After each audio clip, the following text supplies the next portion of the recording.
বিসমিল্লাহির রহমানির রহিম। পরম করুণাময় ও অসীম দয়ালু আল্লাহর নামে শুরু।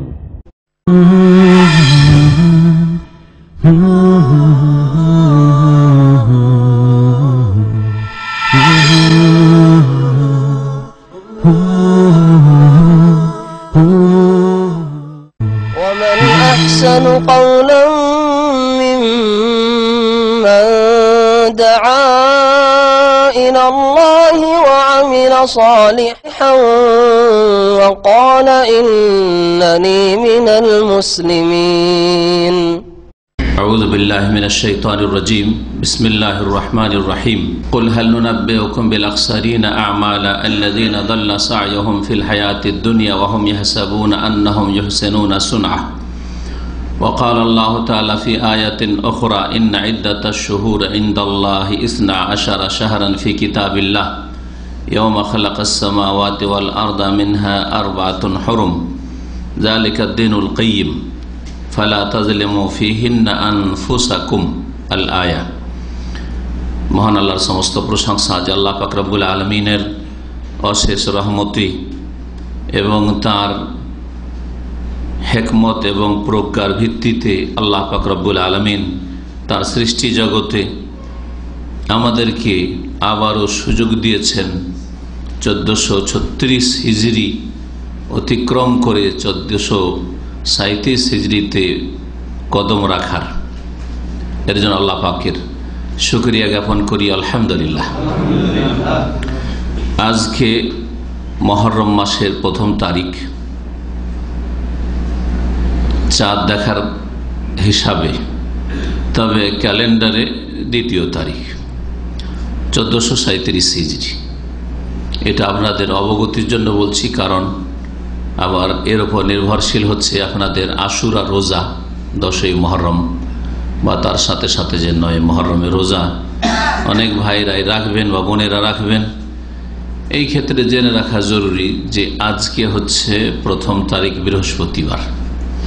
চাঁদ 29-এর পরে, জিলহজ মাসের 29-এর পরে দেখা যায়নি, যার ফলে নবী করিম সাল্লাল্লাহু আলাইহি ওয়াসাল্লামের নির্দেশ রয়েছে যে চাঁদ আরবি মাসের যে চাঁদ রয়েছে, চাঁদের ভিত্তিতে আরবি মাস হয়ে থাকে, এটা 29 হয়ে থাকে, 30 হয়ে থাকে।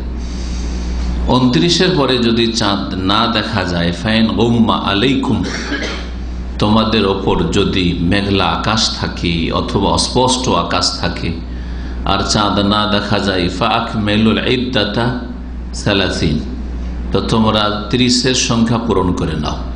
রমজান আসছে, তাহলে 30 শাবান পুরা করে রমজান শুরু করে দাও চোখ বন্ধ করে। আর মুহররম আসছে, জিলহজ মাস শেষ হচ্ছে আর চাঁদ দেখা গেল না 29-এর পরে, তাহলে 30-এ জিলহজ পুরা করে নাও। 30-এর পরে আর 31 হয় না, হয় 29 হয় অথবা 30 হয়। এজন্য আজকে 1ম তারিখ, পহেলা মুহররম 1437 হিজরি। আল্লাহ পাক রব্বুল আলামিনের শুকরিয়া আদায় করেন, মানে আলহামদুলিল্লাহ। আমাদের মতো এবং আমাদের চাইতে অনেক অনেক আল্লাহ পাকের নৈকট্য প্রাপ্ত মুত্তাকি পরহেজগার আল্লাহর নেক বান্দা, আমাদের চাইতে বয়সের দিক থেকে অনেকেই হয়তো জুনিয়র, অল্প বয়সের, ছোট আমাদের চাইতে। আমরা যারা এখানে হাজির হয়েছি তাদের চাইতে বেশি যারা সুস্থ ছিলেন, শারীরিক গঠনের দিক থেকে মজবুত ছিলেন, তারাও দুনিয়া থেকে গত 1 বছর মধ্যে আমাদের আশপাশ থেকে, ডান বাম থেকে, পূর্ব পশ্চিম থেকে, উত্তর দক্ষিণ থেকে বিদায় নিয়েছেন। ঠিক কিনা বলেন? তারা অনেকে আমাদের চাইতে সুস্থ ছিলেন। অসুস্থ থাকলেই যে মত চলে আসবে জরুরি নয়। অনেকেই আমাদের চাইতে অনেক ভালো, তারা নেক পরেজগার দিনদার।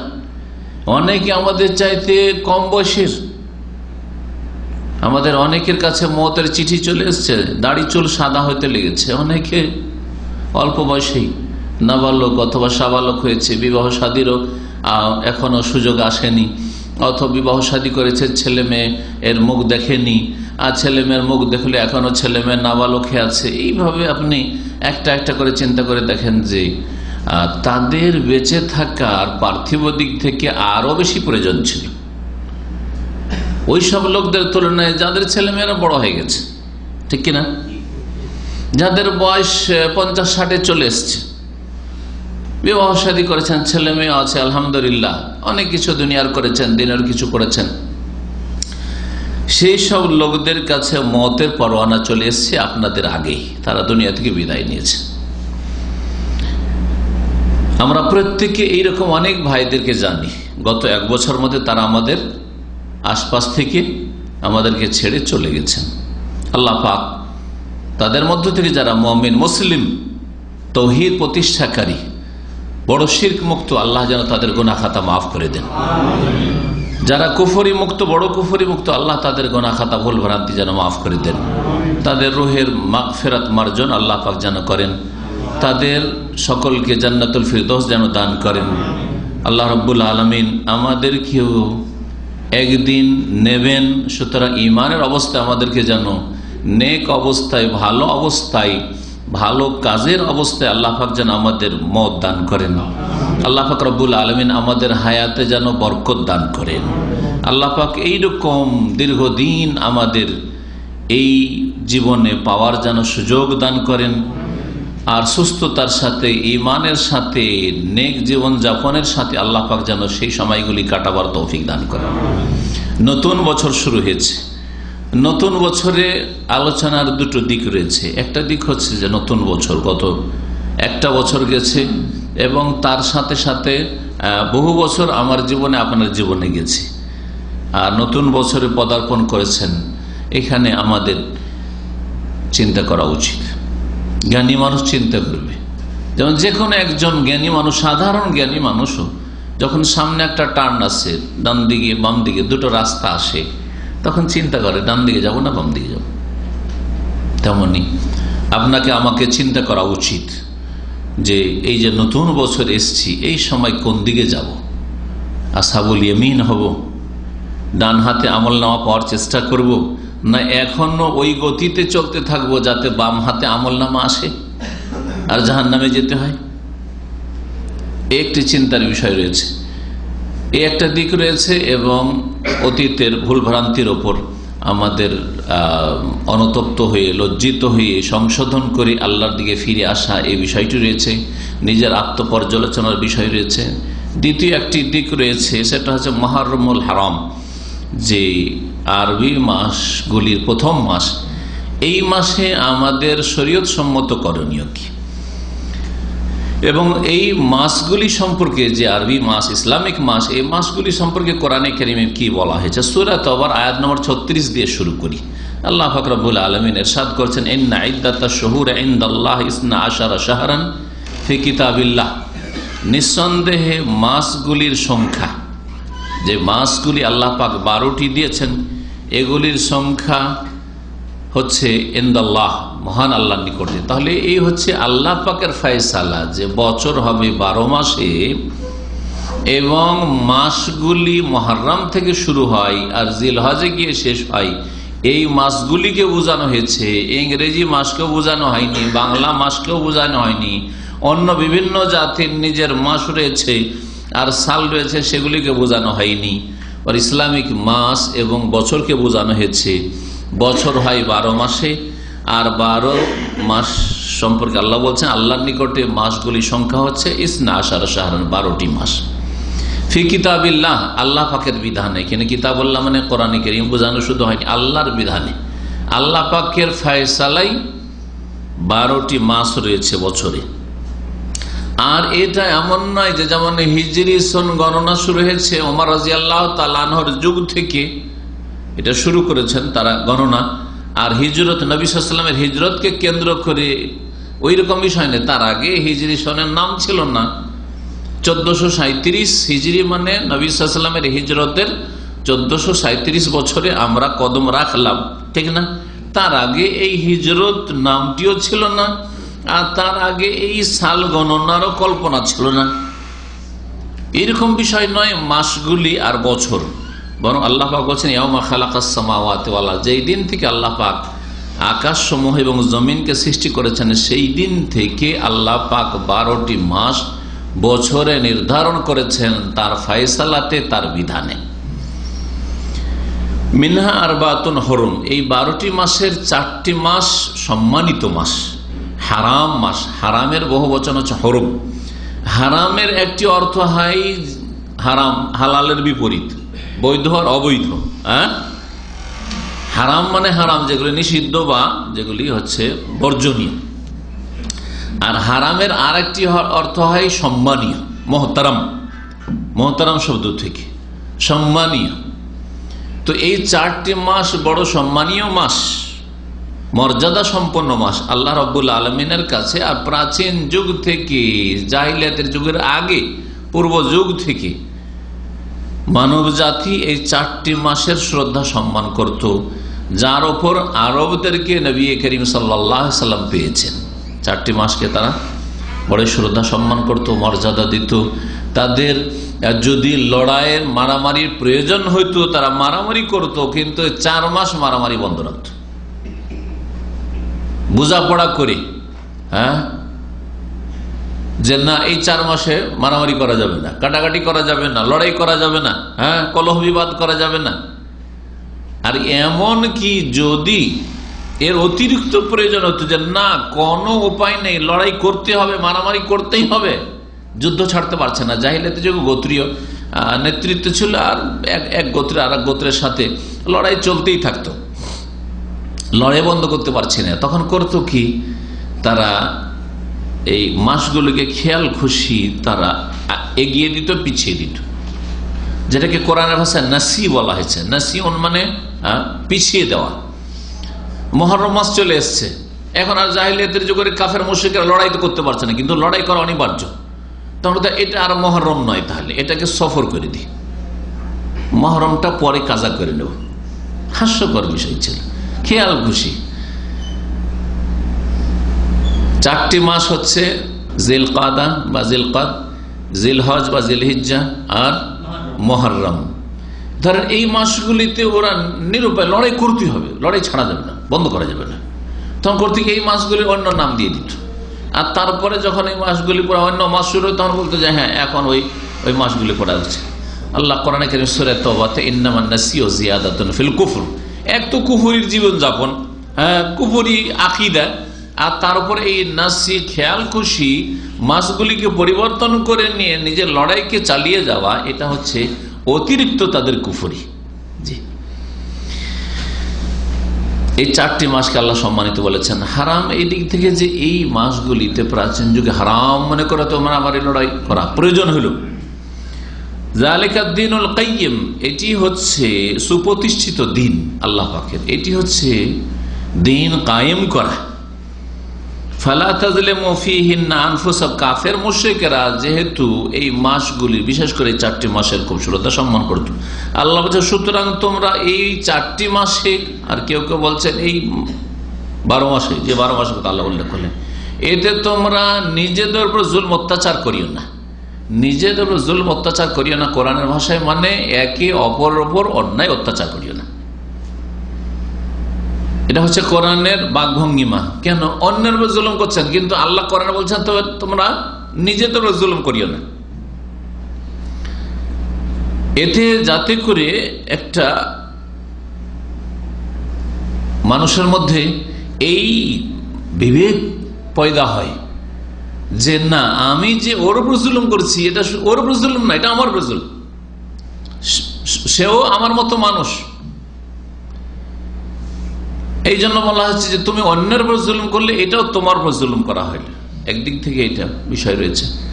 আর একটা জিনিস হচ্ছে যে যেই ব্যক্তি অন্যের উপর জুলুম করলো, অন্যের উপর জুলুম করার আগে সে নিজের উপর জুলুম করলো, কারণ এই জুলমের কুপরিণতি তাকে ভোগ করতে হবে, দুনিয়াতেই হোক অথবা আখিরাতে হোক। আর জুলম জুলমাতুন ইয়াউমাল কিয়ামা, নবী কারীম সাল্লাল্লাহু আলাইহি ওয়াসাল্লাম বলছেন যে জুলম কিয়ামতের দিনে অন্ধকার সমূহকে নিয়ে আসবে। জালেমরা অন্ধকারে নিমজ্জিত থাকবে। এ তো আখিরাতের কথা, কিন্তু দুনিয়াতেও বাস্তব প্রমাণ করে এবং কোরআন এবং হাদিসের দলিল প্রমাণের উপর রয়েছে যে আজকের জালেম কালকের যুগে সে অন্যের কাছে নির্যাতিত। আজকে যারা জুলুম করছে 2, 4, 5 বছর পরে, 10 বছর পরে, অনেক সময় একটা লম্বা টাইম হইতে পারে, 20 বছর, 30, 50, 100 বছর পরে তার আগামী প্রজন্মের জুলম অত্যাচার হচ্ছে, দেখতে পাবেন আপনি।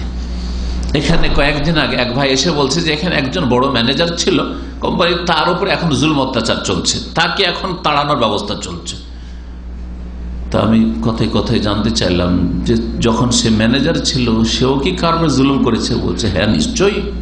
তা আমি বললাম এটাই আজকে হচ্ছে। আজকে থেকে 5 বছর 10 বছর আগে অনেকের রুজি খেয়েছে, অনেককে এখান থেকে এক্সিট লাগিয়েছে, অনেকের জুলম অত্যাচার করেছে। হ্যাঁ, আজকে তার উপর অন্য জালেমকে আল্লাহ পাক চাপিয়ে দিয়েছেন। এই কথাগুলি যারা জালেম জুলম করে থাকে তাদের সংশোধনের জন্য কাজে আসবে যদি আল্লাহকে ভয় করি এবং আল্লাহ পাকের কুদরতে বিশ্বাসী হয় যে সমস্ত ক্ষমতার উপর আল্লাহর ক্ষমতা কুদরত কাজ করে। আজকে তুমি যদি সক্ষম হও জুলম করার ওপর, কালকে অন্য কেউ তোমার উপর জুলম করতে সক্ষম হবে, আল্লাহ পাক তাকে যিনি কাদির, যিনি কাদের, তিনি সক্ষম করে দেবেন। সুতরাং আজকে বাড়াবাড়ি করবে, কালকে তোমার সম্পর্কে বাড়াবাড়ি করা হবে, অন্যের দ্বারা আল্লাহ পাক তোমার পানিশমেন্ট করিয়ে দিবেন। আল্লাহ পাক যেন আমাদের সংশোধন করার তৌফিক দান করেন। ফালা তাজলিমু ফিহিন্না আনফুসাকুম, তোমরা কেউ কারো উপর জুলম অত্যাচার করিও না। এই সময়গুলিতে আর এই 12 মাস, আর বিশেষ করে 4টি মাসের কথা যদি বলা হয় তো 4টি মাসকে যেহেতু কাফের মুশরিকরা শ্রদ্ধা সম্মান করতো সেজন্য তাদের বলা হয়েছে। ইসলাম আসার পর এই 4টি মাসের ওইভাবে এহতেরাম সম্মান থেকেছে কি থাকেনি দ্বিমত রয়েছে, কিন্তু সঠিক মত হচ্ছে যে যদিও এই মাসগুলি মর্যাদা সম্পন্ন, কিন্তু এই মাসে এমন কোনো বিধান নেই যে এই মাসে শরীয়ত সম্মত লড়াই হলে লড়াই করা যাবে না, এমন বিধান নেই। আর শরীয়ত বিরোধী লড়াই যদি হয় তো সবসময় হারাম। কি বুঝলেন? শরীয়ত সম্মত লড়াই মানে জিহাদ ফি সাবিলিল্লাহ, আল্লাহর দিনকে, আল্লাহর কালিমাকে উঁচা করার জন্য যদি জিহাদ হয় তো মুহররমেও করতে হবে আর সফরেও করতে হবে, হারাম মাস 4টিতেও করতে হবে, অন্য মাসেও করতে হবে। শরীয়ত সম্মত লড়াই, আল্লাহ হুকুম করছেন, আল্লাহ শরীয়ত সম্মত কিন্তু হইতে হবে, নিজের ফতোয়া দিলে হবে না। যারা ফতোয়া দেওয়ার যোগ্যতা রাখে, যারা উলামায়ে কেরাম এবং মুসলিম শাসকের নেতৃত্বে, সেটা হবে। আর তার জন্য বেশ কিছু শর্ত রয়েছে। কিছু যুবকরা একটু ইসলামের দিকে আসলো আর রাতারাতি একবারে সবকে উল্টে পাল্টে রেখে দেবো আর বিপ্লব নিয়ে আসবো, রাস্তায় নেমে গেল আর বলে যে আমার জিহাদ, এর নাম জিহাদ নয়, এইসব জিহাদ না। আজকাল মার্কেটে এইসব জিহাদই বেশি চলছে, যেগুলো জিহাদ নাই সেগুলোকে জিহাদ বলা হচ্ছে। আর যদি শরীয়ত বিরোধী লড়াই হয়, মানে আল্লাহ রাস্তার জিহাদ নয়, পেটের জন্য, জমি জায়গার জন্য, গদির জন্য, ভাষার জন্য আর ইত্যাদি ইত্যাদি, স্বার্থের জন্য, ব্যবসা বাণিজ্যের জন্য, আমার মান সম্মানের জন্য, আমাকে এইরকম বলেছে সেজন্য আমি এরকম, এই যদি লড়াই চলে তো সবসময় হারাম, সবসময় হারাম। দুনিয়ার ব্যক্তি স্বার্থে বা গোষ্ঠীর স্বার্থে, যদি পার্থিব স্বার্থে লড়াই হয় তো শরীয়তে সব সময় হারাম, সে হারাম মাসেও হারাম, অন্য মাসেও হারাম। তো এই যে 12টি মাস, এই 12টি মাসের একটি মাস হচ্ছে মুহররমুল হারাম, যার 1ম তারিখ আজকে বলছিলাম। এই মাসের 10 তারিখকে আরবিতে আশুরায় মুহররম বলা হয়। মুহররমের আশুরা মানে মুহররমের 10 তারিখ। এই 10ই মুহররম, এই 10ই মুহররম এই 1400 বছর ইসলামের ইতিহাসে একটি গুরুত্বপূর্ণ দিন নয়, বরং প্রাচীন যুগ থেকে গুরুত্বপূর্ণ এটি দিন। এই দিনটির ইতিহাস সহি ইতিহাস। এই দিনের সম্পর্কে কিছু জাল জৈব কথা রয়েছে যে এই দিন এই ঘটেছে সেই ঘটেছে, একবার আদম আলাইহিস সালাম থেকে শুরু করে অনেক কিসসা কাহিনীতে রয়েছে, সেগুলির দিকে আমরা যাব না, কারণ সেগুলি সহি সনদ দ্বারা আমাদের কাছে প্রমাণিত নয়। কিন্তু সহি সূত্রে, বিশ্বস্ত সূত্রে, সহি সনদে যা প্রমাণিত তা হচ্ছে মুসা আলাইহিস সালাম মের যুগে প্রথম এই মুহররমের 10 তারিখে যা ঘটে থাকে। নবী করিম সাল্লাল্লাহু আলাইহি সাল্লাম যখন মদিনায় হিজরত করে আসলেন তখন এখানে এসে দেখলেন যে ইহুদিরা রোজা রাখছে মুহররমের 10 তারিখে আশুরায়। জিজ্ঞেস করলেন তাদেরকে রাসূলুল্লাহ সাল্লাল্লাহু আলাইহি সাল্লাম। এই হাদিস বুখারীতে রয়েছে, মুসলিমে রয়েছে, আবু দাউদ, নাসাই, ইবনে মাজায় রয়েছে। আব্দুল্লাহ বিন আব্বাস রাদিয়াল্লাহু তাআলা আনহুমা থেকে বর্ণিত। কাদেমান নবী সাল্লাল্লাহু আলাইহি ওয়াসাল্লাম আল মদিনা, নবী সাল্লাল্লাহু আলাইহি ওয়াসাল্লাম মদিনায় পদার্পণ করলেন হিজরত করে। ফারাআল ইয়াহুদা তাসুমু আশুরা, ইহুদিদেরকে দেখলেন যে আশুরা রোজা রাখে। কোন কোন রিওয়ায়েতে রয়েছে যে নবী করিম সাল্লাল্লাহু আলাইহি ওয়াসাল্লাম যখন মক্কায় ছিলেন হিজরতের পূর্বে তখনও রোজা রাখতেন। তার মানে এই রোজা মক্কার লোকেরাও জানত। আর রোজা রাখা ভালো কাজ, আল্লাহ সন্তুষ্টির জন্য, আল্লাহর ইবাদত। নবী সাল্লাল্লাহু আলাইহি ওয়াসাল্লাম জাহিলিয়াতের যুগের কাফেরদেরকে যা করতে দেখতেন করতেন ওই তরিকাতে। অথবা নবী করিম সাল্লাল্লাহু আলাইহি ওয়াসাল্লামের কাছে কোনো ওহী ছিল, যেমন একটি বর্ণনার ভিত্তিতে রমজানের রোজা ফরজ হওয়ার আগে পর্যন্ত এই মুহররমের আশুরা রোজা ফরজ ছিল। তো যদি এই কথাই হয়, যেমন নবী সাল্লাল্লাহু আলাইহি ওয়াসাল্লামের এই হাদিসটি প্রমাণ করে, আর যখন রমজান মাস আসলো তখন ইখতিয়ার দেওয়া হলো, স্বাধীনতা দেওয়া হলো যে কারো ইচ্ছা হলে রোজা রাখো, বড় সওয়াবের কাজ, নেকির কাজ। আর কারো যদি ইচ্ছা হয় যে রোজা রাখবো না, তাহলে কোনো বিষয় নাই, আর ফরজ থাকলো না, মুস্তাহাব বা সুন্নত থাকলো। তা নবী করিম সাল্লাল্লাহু আলাইহি ওয়াসাল্লাম মক্কা থেকে রোজা রাখতেন।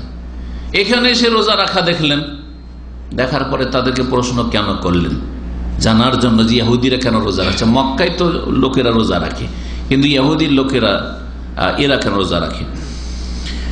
তো নবী করিম সাল্লাল্লাহু আলাইহি ওয়াসাল্লাম জবাব পেলেন তাদের কাছ থেকে, হাযা ইয়াউমুন সালেহ, এটি হচ্ছে খুব ভালো দিন, শুভ দিন, নেক দিন।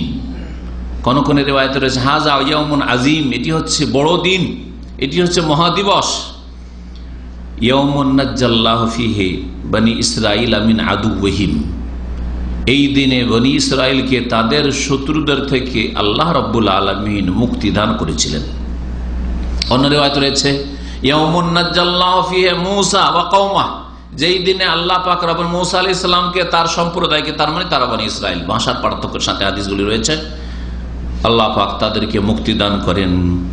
ওয়া আগরাকা ফিরআউন ওয়া কওমাহ, এবং ফিরআউন এবং ফিরআউনের জাতি যে কিবতি, যারা মূসা আলাইহিস সালাম এবং তার বংশধর বনি ইসরাইল, যারা সেই যুগের মুমিন মুসলিম ছিল, তাদের দুশমন ছিল এবং তাদের পিছনে আক্রমণ করে এসেছিল ধরার জন্য, আল্লাহ পাকের হুকুমে তারা মিশর ছেড়ে চলে যাচ্ছিলেন।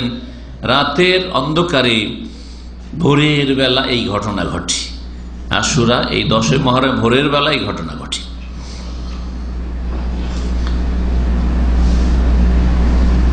মূসা আলাইহিস সালাম যখন নাজাত পেলেন, নিজের বংশধরকে নিয়ে সমুদ্র পার করে গেলেন, তো মূসা আলাইহিস সালাম এই দিনে ফাসামা মূসা শুকরান লিল্লাহ, মূসা আলাইহিস সালাম আল্লাহ পাকের শুকরানা রোজা রেখেছিলেন। আল্লাহ পাকের শুকরানা, শুকরানা তাহলে রোজা রাখা যায়। মূসা আলাইহিস সালাম শুকরানা রোজা রেখেছেন। নবী করিম সাল্লাল্লাহু আলাইহি ওয়াসাল্লাম তার অনুকরণ রেখেছেন। নামাজের ক্ষেত্রে মনে রাখেন একটি মসলা, কারণ আমার দেশে এই গুলিতে যেটা সহিহ সুন্নাত তার উপর আমল নেই, কিন্তু যেটা হয়তো সুন্নত তারা ওই রকম প্রমাণিত তার উপর আমল আছে, সেই জন্য বলছি। আমাদের দেশের লোকেরা শুকরানা নামাজ পড়ে না, কিন্তু শুকরানা সিজদা করতে জানে না। অথচ শুকরানা সিজদা হাদিস দ্বারা প্রমাণিত, একাধিক হাদিস দ্বারা। শুকরানা নামাজ হাদিস দ্বারা স্পষ্ট প্রমাণিত নাই। ঠিক আছে, সেটা আল্লাহর ইবাদত, আল্লাহর শুকরানা আপনি যে কোনো ভাবে শুকরিয়া আদায় করতে পারেন, রোজা রেখেও শুকরিয়া আদায় করতে পারেন। আপনি দান খায়রাত করে আমি আল্লাহর শুকরানা এই ভালো কাজটি আমার হয়েছে, আমি এই দান করে মানুষকে আপনি খাওয়াইয়া শুকরানা আমি খাওয়াচ্ছি লোকজনকে, করতে পারেন। কিন্তু দেখতে হবে যে যেখানে নবী করিম সাল্লাল্লাহু আলাইহি সাল্লামের একটা আমল রয়েছে, সেটাকে অগ্রাধিকার দিতে হবে, সেটাকে গুরুত্ব দিতে হবে। নবী সাল্লাল্লাহু আলাইহি সাল্লামের কাছে যে কোনো খুশির সংবাদ আসলে, এজা আতাহু আমরুন ইয়াসুররুহু, নবী সাল্লাল্লাহু আলাইহি সাল্লামের কাছে কোনো খুশির খবর আসলে খাররা লিল্লাহি সাজিদান, আল্লাহর সামনে সিজদায় লুটিয়ে পড়তেন। খাররা পড়তেন, লুটিয়ে পড়তেন, লিল্লাহি আল্লাহর সামনে সাজিদান, সিজদায় তাড়াতাড়ি সাথে সাথে সিজদা। এর জন্য ওযু করতে হবে, এর জন্য জায়গা খুঁজতে হবে না, খবর আসলে সাথে সাথে শুকরানা সিজদা। এটা হচ্ছে সুন্নতি তরিকা, সিজদায় শুকরের। আমাদের সমাজ সিজদায় শুকর করে না, কি করে? শুকরানা নামাজ পড়ে। আর বিশেষ করে বিয়ের দিনে নতুন বরকে দেখা যায়, কবুলটা করলো, করার পরে 2 রাকাত নামাজ ওখানে শুরু করে দিল। আর যদি নাও জানে, জীবনে ফরজ নামাজও পড়েনি, হয়তো বেনামাজি মুসলিম, আর তারপরে ওই যারা আত্মীয় স্বজন এসছে, বরযাত্রী এসছে, এই শুকরানা 2 রাকাত নামাজ পড়ে, 2 রাকাত নামাজ পড়ে, এসবের দলিল খুঁজে পাই না, সব দলিল খুঁজে পাওয়া যায় না। তো মুসা আলাইহিস সালাম শুকরান রোজা রেখেছিলেন। তার রোজা কিসের ছিল? কিসের রোজা ছিল? শুকরিয়া রোজা ছিল, তাই না? শুকরিয়া খুশির ওপর হয় না শোকের ওপর হয়? শুকরিয়া আদায় করে কিসের ওপর? খুশির ওপর। খুশি আছে, শুকরানা কিছু করছি, তাই না? তাহলে বোঝা গেল যে আশুরার রোজা কিসের জন্য? খুশির জন্য, আনন্দ দিবস, এটি শোক দিবস নয়। সুতরাং কেউ যদি রোজাও রাখে, ভালো করে শুনে রাখেন, এই কথা এর আগেও বলেছি, কারণ এগুলো প্রতি বছর মোটামুটি আলোচনা হয়, হয়তো কখনো কখনো ছেড়ে দিই, আর অন্য ভাইয়ের জন্য উনি হয়তো করলেন, কিন্তু আমার এই অনেক আলোচনা রয়েছে। রোজা রাখলেন, আপনি হাদিস মোতাবেক আমল করলেন, রোজা রাখলেন, কিন্তু নিয়ত হচ্ছে রোজা কেন? শোকের রোজা। কিসের শোক? এই দিনে যেহেতু আর একটি শোকের ঘটনা ঘটেছে, আর এরকম বহু দুঃখের আর শোকের ঘটনা ঘটতে পারে, তার মধ্যে একটি বড় শোকের ঘটনা ঘটেছে। হোসাইন রাদিয়াল্লাহু তাআলা আনহু, নবী করিম সাল্লাল্লাহু আলাইহি ওয়াসাল্লাম প্রিয় নাতিকে এই দিনে শহীদ করেছে জালেমরা, খুন করেছে জালেমরা। এই ঘটনা এই দিনে ঘটেছে। কেউ যদি রোজা রাখে, যে আমি রোজা রাখছি, কিন্তু উদ্দেশ্য রোজার কি? শোকের জন্য। কিসের জন্য রোজা রাখছেন? অনেক আমাদের মূর্খ সমাজের লোকেরা রোজা তো রাখে সুন্নতি তরিকায়, রোজাটা সুন্নতি তরিকা হয়, কিন্তু নিয়তটা বিদাতি তরিকায় হয়। নিয়ত কি থাকে? যে এই দিনে নবীর নাতি, ফাতেমার সন্তান রাদিয়াল্লাহু আনহু শহীদ হয়েছেন, সেই জন্য আমরা রোজা রাখছি। তাহলে শোকের নিয়তে রোজা রাখলেন, শুকরানা রোজা রাখলেন নাই। আর মুসা আলাইহিস সালাম ফাসামাহু মুসা শুকরান লিল্লাহ, হাদিসের কথা বলছি। মুসা আলাইহিস সালাম আল্লাহ পাকের শুকরিয়ায় রোজা রাখলেন, এবং তার সাথী সঙ্গীরাও রোজা রেখেছেন। ওই তীরের ময়দানে লোহিত সাগর পার করে গিয়ে এই কথা যখন ইহুদিরা বলল মদিনার, তখন নবী করিম সাল্লাল্লাহু আলাইহি সাল্লাম বলে, ফানা আহাক্কু বিমূসা মিনকুম, কোন রিওয়ায়াতে ফানাহনু আহাক্কু বিমূসা মিনকুম, তাহলে আমরা মুসা আলাইহিস সালামের অনুসরণে বেশি অধিকার রাখি, আমরা মুসা আলাইহিস সালামের তরিকায় আছি। তিনিও তাওহীদ নিয়ে এসেছেন, ঈমানের দাওয়াত নিয়ে এসেছেন, আল্লাহর ওহীর প্রচারের জন্য রাসূল হয়ে এসেছেন, আমিও আল্লাহর ওহীর প্রচারের জন্য রাসূল হয়ে এসেছি। সুতরাং আমরা বেশি হক রাখি তার অনুসরণের। ফাসামাহু রাসূলুল্লাহ সাল্লাল্লাহু আলাইহি ওয়াসাল্লাম আমারা বিসিয়ামিহি, সুতরাং রাসূলুল্লাহ নিজেও রোজা রাখলেন আর অন্যদেরকে কি করলেন? মুসলিমদেরকে রোজা রাখার নির্দেশ দিলেন। এই হচ্ছে রোজা। তাহলে রোজা শুকরানা রাখবেন, এই দিনটির শোকের জন্য নাই। এই রোজা রাখলে পাবেন কি? এই মর্মে সহিহ মুসলিমে হাদিস রয়েছে। একজন লোক এসে নবী করিম সাল্লাল্লাহু আলাইহি ওয়াসাল্লামকে জিজ্ঞেস করলো সিয়ামে আশুরা, আশুরা রোজা সম্পর্কে। ফাকালা, নবী সাল্লাল্লাহু আলাইহি ওয়াসাল্লাম বলে, আহতাসিবু আলাল্লাহ আন ইউকাফিরা সানাতাল্লাতী ক্বাবলা, আমি মহান আল্লাহর কাছে আশা করি যে গত 1 বছরের গুনাহ তার মাফ হবে, গত 1 বছরের গুনাহ তার মাফ হবে। নবী করিম সাল্লাল্লাহু আলাইহি ওয়াসাল্লাম কি বললেন? গত 1 বছরের গুনাহ মাফ হবে। রাসূলুল্লাহ সাল্লাল্লাহু আলাইহি ওয়াসাল্লাম আশুরার রোজা গুরুত্ব দিয়ে রাখতেন, অবহেলা করেন। সুতরাং গুরুত্ব দিয়ে রাখবেন। বিশেষ করে আজকাল দিন অনেকটা ছোট হয়ে গেছে, সুতরাং ছোট দিনে রোজা রাখাকে নবী সাল্লাল্লাহু আলাইহি ওয়াসাল্লামের আরেকটি হাদিসে বলা হয়েছে আল গনিমাতুল বারিদা, শীতল গনিমত। গনিমত তো যুদ্ধ করার পরে কাফেরদের ধন সম্পদ হাসিল হওয়াকে বলা হয়, কিন্তু লড়াই করতে হলো না। বিনা লড়াই, বিনা জেহাদে যদি গনিমত হাসিল হয়ে যায়, শীতল গনিমাতুল বারিদা, মানে বেশি কষ্ট করতে হলো না, ক্ষুধার্ত থাকতে হলো, বেশি খিদাও লাগলো না, আর বেশি পিপাসাও লাগলো না, আরেকটা রোজা সিয়াম হয়ে গেল। আল গনিমাতুল বারিদা আস-সাওম ফি শীতা, শীতকালে রোজা রাখা। তো এই দিনগুলিতে রোজা রাখবেন। বিশেষ করে নবী করিম সাল্লাল্লাহু আলাইহি ওয়াসাল্লাম বড় গুরুত্ব দিয়ে রোজা রেখেছেন। আব্দুল্লাহ ইবনে আব্বাস রাদিয়াল্লাহু তাআলা বলছেন, মা রাআইতুন নবী সাল্লাল্লাহু আলাইহি ওয়াসাল্লাম ইয়াতাহাররা সাওমা ইয়াউমিন ফাদ্দালাহু আলা গায়রিহি ইল্লা হাযাল ইয়াউম ইয়াউম আশুরা, আমি নবী করিম সাল্লাল্লাহু আলাইহি ওয়াসাল্লামকে রমজান ছাড়া, রমজান মাসের ফরজ রোজা রমজান ছাড়া অন্য কোন রোজা এত গুরুত্ব সহকারে রাখতে দেখি নাই ইল্লা হাযাল ইয়াউম, এই একদিন, এই দিন ছাড়া, সেটা হচ্ছে আশুরার দিন। হাদিস সহিহ বুখারীর। আরো তাবরানীতে রয়েছে কালা রাসূলুল্লাহ সাল্লাল্লাহু আলাইহি ওয়াসাল্লাম লাইসা লিয়াউমিন ফাদলুন আলা ইয়াউমিন ফিস সিয়াম ইল্লা শাহরু রমাদান ওয়া ইয়াউম আশুরা। একদিনের আরেক দিনের উপর রোজা রাখায় কোনো শ্রেষ্ঠত্ব বা ফজিলত নেই একমাত্র রমজান মাসের রোজা ছাড়া, ওয়া ইয়াউম আশুরা আর আশুরা রোজা ছাড়া। এ হচ্ছে তাবরানীর হাদিস। তাহলে আশুরা রোজা সম্পর্কে জানলাম। এছাড়াও নবী করিম সাল্লাল্লাহু আলাইহি ওয়াসাল্লামের আরেকটি হাদিস রয়েছে মুহররম সম্পর্কে, মুহররমের রোজা সম্পর্কে, যে সবচেয়ে উত্তম রোজা হচ্ছে মুহররমের রোজা। তাহলে এখানে খাস শুধু আশুরাকে করা হয়নি, গোটা মুহররম সম্পর্কে নবী করিম সাল্লাল্লাহু আলাইহি ওয়াসাল্লামের এই হাদিস রয়েছে আবু হুরায়রা রাদিয়াল্লাহু তাআলা আনহু থেকে বর্ণিত। আর হাদিস তিরমিজিতে রয়েছে, হাদিস হচ্ছে হাসান। কালা রাসূলুল্লাহ সাল্লাল্লাহু আলাইহি ওয়াসাল্লাম আফদালুস সিয়ামি বাদা সিয়ামে রমাজান শাহরুল্লাহিল মুহাররম, সবচেয়ে উত্তম রোজা, উত্তম রোজা বাদা সিয়ামে রমাজান, রমজান মাসের রোজার পরে শাহরুল্লাহিল মুহাররম, আল্লাহর যে মুহররম মাস রয়েছে এই মাসের রোজা। তাহলে এই হাদিস বলে যে গোটা মুহররমে আপনি বেশি বেশি রোজা রাখতে পারেন, কিন্তু বাস্তবে নবী করিম সাল্লাল্লাহু আলাইহি ওয়াসাল্লাম মুহররমে বেশি বেশি রেখেছেন কিনা আমাদের কাছে এর কোনো প্রমাণ নেই, একমাত্র আশুরা রোজা ছাড়া। এবং আশুরা রোজার সাথে সাথে আশুরা মানে 10 তারিখের রোজা, সবসময় মনে রাখবেন, কারণ আশুরা বলাই হয় মুহররম মাসের 10 তারিখে, আশুরে মুহররম। নবী করিম সাল্লাল্লাহু আলাইহি ওয়াসাল্লাম যেমন গুরুত্ব সহকারে রোজা রাখতেন এবং মুহররম মাসের রোজাকে উত্তম রোজা বলেছেন, সাহাবায়ে কেরাম বড় গুরুত্ব দিয়ে নিজেরা রোজা রাখতেন এবং এমনকি নাবালক ছেলে মেয়েদেরকে রোজা রাখাতেন, রোজা রাখতে অভ্যস্ত করতেন।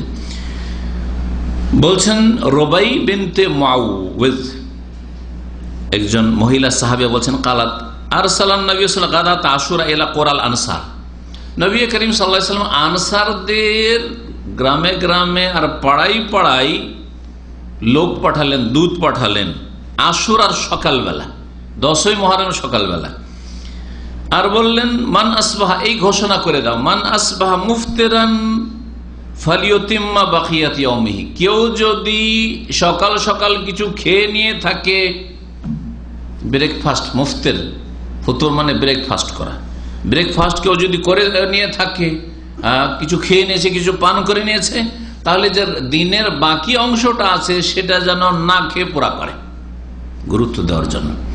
ওমান আসবাহা সাইমান, আর কেউ যদি সকাল করে থাকে রোজা অবস্থায়, সিয়াম অবস্থায়, ফালিয়াসুম, তাহলে রোজা যেন সে রাখে, সে যেন রোজা রাখে, নবী সাল্লাল্লাহু আলাইহি ওয়াসাল্লাম তাকিদ করলেন। কালাত, বলছেন ওই সাহাবিয়া রুবাই, ফাকুন্না নাসুমহু বাদু, এরপর থেকে আমরা নিয়মিত রোজা রাখতাম। নবী সাল্লাল্লাহু আলাইহি ওয়াসাল্লাম যেহেতু দুধ দিয়ে পাড়ায় পাড়ায় বলিয়ে দিলেন। আগের যুগে আমরাও দেখতাম, আজকাল তো মাইক হয়েছে, গ্রামে মাইক হয়েছে, মাইকে মেলা কিছু বলে দেওয়া যায়, তাই না? আগের যুগে কি করতো, ওই ঢোল নিয়ে ঢোল বাজিয়ে বেড়াইতো, হ্যাঁ, গ্রামে গ্রামে কি হয়েছে কি হয়েছে, এই হয়েছে, শুনেছেন না, হ্যাঁ, এই করে বেড়াতো। তো ঢোল বাজানো ইসলামে হারাম। নবী করিম সাল্লাল্লাহু আলাইহি ওয়াসাল্লাম দূত পাঠিয়ে গ্রামে গ্রামে ঘোষণা করিয়ে দিতেন, পাড়ায় পাড়ায় ঘোষণা করিয়ে দিতেন। বলছেন সাহাবিয়া, ফাকুন্না নাসুমু বাদু, এরপরে আমরা নিজেরা রোজা রাখতাম। তাহলে মহিলারাও রোজা রাখতেন যেমন পুরুষরা রোজা রাখতেন। ওয়া নুসাউবিমু সিবিয়ানানা, আমাদের নাবালক ছেলে মেয়েদেরকে রোজা করাইতাম, রোজা রাখাইতাম। ছোট ছোট বাচ্চারা রোজা রাখত, 7 বছর, 8 বছর, 9 বছর, 10 বছর বাচ্চারা রোজা রাখত, আনসারীদের ছেলে মেয়েরা। খিদার তাড়নায় কান্না শুরু করে দিত বিকেল হলে, আসর থেকে মাগরিব, আর থাকা যায় না, সকালবেলা কোন রকম চলেছে কিন্তু আর থাকা যায় না, বাচ্চারা কান্না শুরু করে দিত। বলছেন যে আমরা কি করতাম তখন, বাচ্চাদেরকে ঠান্ডা করার জন্য, চুপানোর জন্য, যাতে কান্না বন্ধ হয় তাদের, তুলো দিয়ে তাদের জন্য খেলনা কিছু তৈরি করে দিতাম, লবা, তুলো দিয়ে খেলনা। ছোটকালে আমরা দেখেছি কাপড় টাপড়, ওই ছেঁড়া পুরানো কাপড়গুলি থাকে না, যেগুলো ছিঁড়ে গেছে, ওই কাপড়কে পেঁচিয়ে পেঁচিয়ে পেঁচিয়ে আবার খেলনা মায়েরা তৈরি করে দিত মেয়েদেরকে, অথবা মেয়েরা একটু বড় মেয়েরা তৈরি করে ছোট ছোট বোনদেরকে খেলাচ্ছে। এইগুলো ছেলে খেলনা। আজকালকার খেলনাগুলি অধিকাংশই মূর্তিতে পরিণত হয়েছে।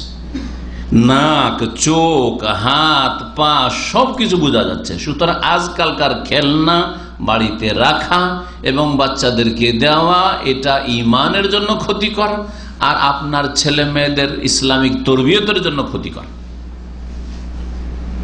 রহমতের ফেরেশতা এইরকম বাড়িতে ঢুকবে না। কি ছবির মতো হয় না? ছবির চাইতে খারাপ লাগে। আরে ছবি তো এরকম মূর্তি লাগে না, ছবি দেখলে তো মূর্তি লাগে না, কিন্তু এই খেলনাগুলি একেবারে মূর্তির মতো লাগে, একেবারে মূর্তির মতো লাগে। সুতরাং এই বর্তমান যে খেলনা বিভিন্ন কাফের দেশ থেকে আসছে বিভিন্ন মুসলিম দেশে, আর সেগুলিকে আপনারা মুসলিম ঘরে ঘরে নিয়ে যাচ্ছেন না, এগুলো কাফেররা তৈরি করেছে কাফেরদের জন্য, মুসলিমদের জন্য না। মুসলিমদের ছেলে মেয়েদের জন্য উচিত না এগুলো ব্যবহার করা। আর আপনার ছেলে মেয়েকে আপনি খারাপ করবেন, আপনার বাড়ি থেকে রহমত বরকতকে বিদায় করবেন। লা তাদখুলুল মালায়েকাতু বাইতান ফিহি কালবুন আও তাসাউইর, নবী সাল্লাল্লাহু আলাইহি ওয়াসাল্লাম বলেছেন এমন বাড়িতে রহমতের ফেরেশতা প্রবেশ করে না, সহিহ বুখারী হাদিস, যেই বাড়িতে কুকুর পোষা হয় বা কুকুর অবস্থান করে অথবা ছবি থাকে, মূর্তি থাকে। ফাইজা বাকা আহাদুহুম আলা তাম, খাবারের জন্য ছোট ছোট বাচ্চারা যখন কান্না শুরু করে দিত, আতাইনাহু যালিক, তখন এই খেলনাগুলি ওই ছোট ছোট ছেলে মেয়েদেরকে দিয়ে দিতাম। হাত্তা ইয়াকুনা ইনদাল ইফতার, সন্ধ্যা পর্যন্ত ওদেরকে খেলাতে থাকতাম, যে খেলাতে একটু ভুলে থাক খিদাকে ভুলে থাক, আর যখন ইফতারির সময় হতো তখন তাদেরকে খেয়ে দিতাম। এইভাবে ছোট বাচ্চাদের ছেলে মেয়েদের রোজার তরবিয়ত করতে নবী সাল্লাল্লাহু আলাইহি সাল্লামের সাহাবিয়াতরা, সাহাবী মহিলারা। সহিহ বুখারী হাদিস, এটি হচ্ছে সহিহ বুখারী হাদিস। সুতরাং যেমন 7 বছরে ছেলে মেয়েদেরকে নামাজের হুকুম দেবেন, নির্দেশ দেবেন, 10 বছরে চাপ সৃষ্টি করে নামাজ পড়াবেন, নবী সাল্লাল্লাহু আলাইহি ওয়াসাল্লাম হাদিস রয়েছে ওই রকমই 7 বছর, 8 বছর, 9 বছর, 10 বছর এই বয়সগুলোতে রোজা রাখাবার চেষ্টা করবেন। বিশেষ করে ছোট দিনগুলোতে রোজা রাখাবার চেষ্টা করবেন। আল্লাহ পাক রব্বুল আলামিন যেন তৌফিক, তাদের ফরজ হয়নি যতক্ষণ পর্যন্ত সাবালক সাবালিকা না হয়েছে ততক্ষণ পর্যন্ত ফরজ হয়নি, কিন্তু ফরজ হতে যাতে করে প্রস্তুত থাকে। একটা মেয়ের উদাহরণস্বরূপ বলি, 9-10 বছর বয়সে মাসিক হয়ে যেতে পারে। মাসিক হওয়া হয়েছে সাবালিকা হওয়ার একটি লক্ষণ, সুতরাং রোজা ফরজ। যদি ওকে আপনি 7 বছর 8 বছর থেকে রোজার অভ্যাস না করান, আর 9-10 বছর বা 11 বছর বয়সে হঠাৎ করে সাবালিকা হয়ে গেছে, তখন কি অবস্থাটা হবে? রোজা রাখতে পারবে না? পারবো না।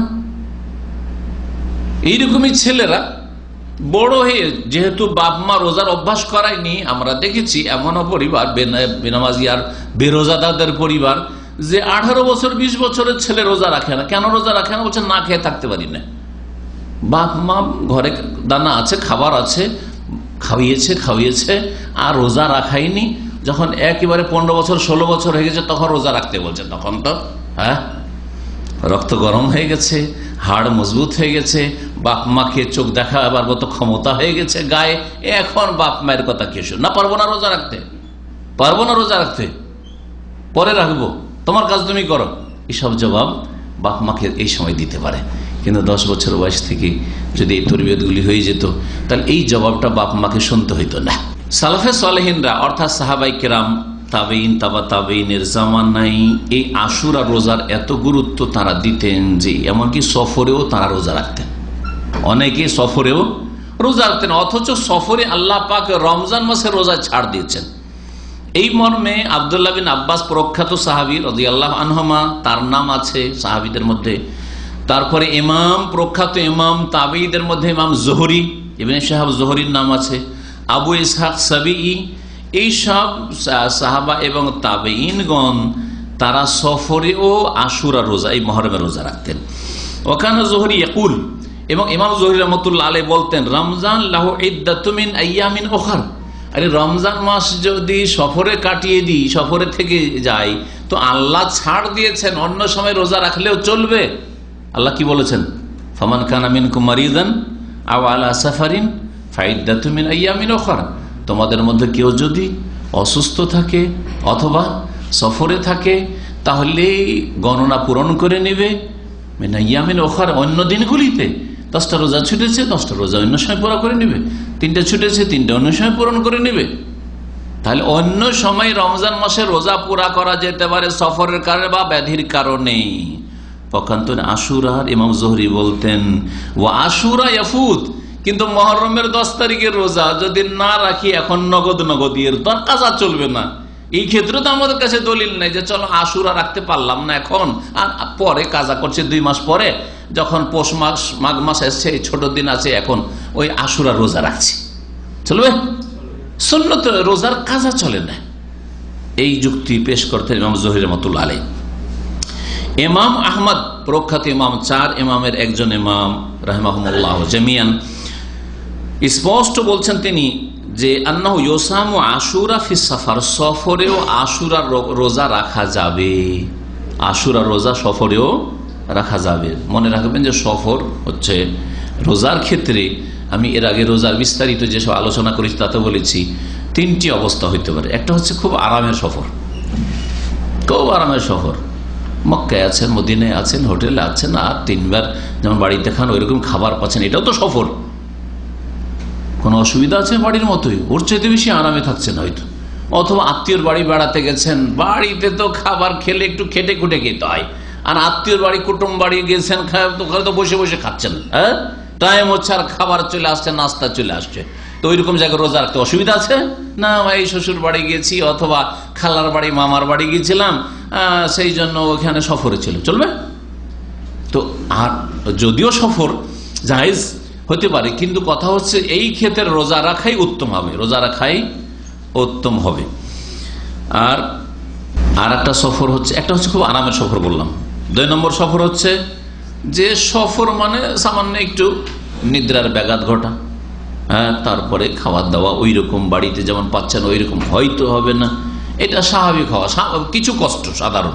এইরকম যদি কষ্ট থাকে তাহলে রোজা রাখা যাবে, তবে ছেড়ে দেওয়াই ভালো, ছেড়ে দেওয়াই ভালো। আর 3 নম্বর সফর হচ্ছে বড়ই কষ্টের সফর, না ঠিকভাবে সাহারি পাওয়া যাচ্ছে, না ঠিকভাবে ইফতারের ব্যবস্থা হচ্ছে, না ঠিকভাবে আপনি পানি পাচ্ছেন, না একটু আরাম করতে পারছেন, বড় কষ্টের সফর।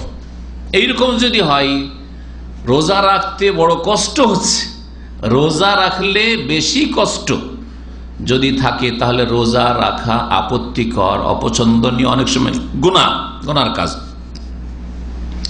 এই মর্মেই নবী করিম সাল্লাল্লাহু আলাইহি ওয়াসাল্লামের হাদিস রয়েছে, লাইসা মিনাল বিররি আস-সিয়ামু ফিস সাফার, কোন নেকির কাজ নাই আস-সিয়ামু ফিস সাফার, সফর রোজা রাখা। আরামের সফরের কথা বলা হয়নি এখানে, কারণ ওই লোকগুলি রোজা রেখে বড়ই কষ্ট হচ্ছিল, এমনকি একজন ওর মধ্যে বেহুশ হয়ে গেছে, আর লোকেরা ছায়া করছে, কেউ পানি ঢালছে সচেতন করার জন্য। এইরকম কষ্ট, তারপর রোজা ছাড়বো না, না, গুনাহ হবে। এরকম কষ্ট করে এদিকে তওয়াফ করতে, সাই করতে ভিতর শুকিয়ে গেছে, না, আরে উমরাই এসছি আর কেমন করে রোজা ছাড়বো? এটা মূর্খদের কথা। আপনি উমরাতে থাকেন আর আপনি এহরামে থাকেন আর মক্কায় থাকেন, আপনি মুসাফির কিনা? মুসাফির। আল্লাহ মুসাফিরকে ছাড় দিয়েছেন। আর যদি আপনার ওই রকম কষ্ট হয়ে যায় যে বড়ই কষ্ট হচ্ছে আপনার, তাহলে এই ক্ষেত্রে লাইসা মিনাল বিররি আস-সিয়ামু ফি সফর। নবী করিম সাল্লাল্লাহু আলাইহি ওয়াসাল্লামের আরেকটি হাদিস রয়েছে, সবগুলো হাদিস সহিহ। যখন দেখলেন যে ওই লোকটি বেহুশ হয়ে গেছে, তারপর রোজা ছাড়েননি, আর বেশ কিছু লোক নবী সাল্লাল্লাহু আলাইহি ওয়াসাল্লাম রোজা ছেড়ে দিয়েছেন, তারপরও আর তো বেশি সময় নেই, 1-2 ঘন্টা সময় হয়ে গেছে, আছে আসর হয়েই গেছে, আর রোজাটা রেখেই নি। নবী সাল্লাল্লাহু আলাইহি ওয়াসাল্লাম বলেছে, উলাইকা হুমুল উসাত, উলাইকা হুমুল উসাত, এরাই নাফরমান, এরাই নাফরমান, এরাই নাফরমান। রোজা রেখেও নাফরমান রাসূলুল্লাহ সাল্লাল্লাহু আলাইহি ওয়াসাল্লাম। তাহলে বোঝা গেল যে সফরকে এইভাবে 3 ভাগে ভাগ করাটা ভালো। আরামের সফর হয় তো রোজা রাখবেন, আর যদি সামান্য কষ্ট সব সফরে হওয়া স্বাভাবিক, তাহলে রোজা ছাড়েন আর রাখেন, অসুবিধা নেই, তবে ছেড়ে দেওয়াই ভালো। এই ক্ষেত্রে যেহেতু সফরে আছেন আর কিছু কষ্ট হচ্ছে, আর খুব বেশি যদি কষ্ট হয় তাহলে রোজা রাখলে গুনাহ হবে সফরে।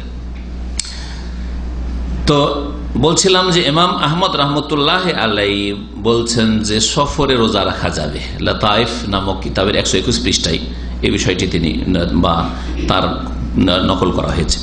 সহিহুত তারগিব একটি হাদিস রয়েছে আবু সাঈদ খুদরী রাদিয়াল্লাহু তাআলা আনহু থেকে, ক্বালা রাসূলুল্লাহ সাল্লাল্লাহু আলাইহি ওয়াসাল্লাম, মান সামা ইয়াওমা আরাফা গুফিরা লাহু সানা আমামাহু ওয়া সানা খালফাহু। অন্য ভাষা দিয়ে আসছে, যদি কেউ আরাফার দিনে রোজা রাখে তাহলে তার সামনের 1 বছর গুনাহ মাফ হবে, আর ওয়াসানাতান খালফাহু, পিছনের 1 বছর গুনাহ মাফ হবে।